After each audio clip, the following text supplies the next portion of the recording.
सोडून तुला मातीला तू जाग उधाणू दे आज उरी.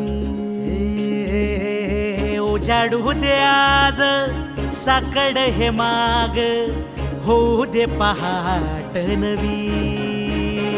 आता होऊन जाऊ दे साऱ्या जगाला पाहू दे पडू दे पाऊल पुढं. जरी काट पाया खाली लाख येळा येऊ दे पडू दे पाऊल पुढं. मोठी लढाई र लढू मातीसाठी र गड्या मनगटाचं जोर लावून. दाटला जरी अंधार एकजूट होऊ आज दिवा देऊ तेज दावर. तू आभाळ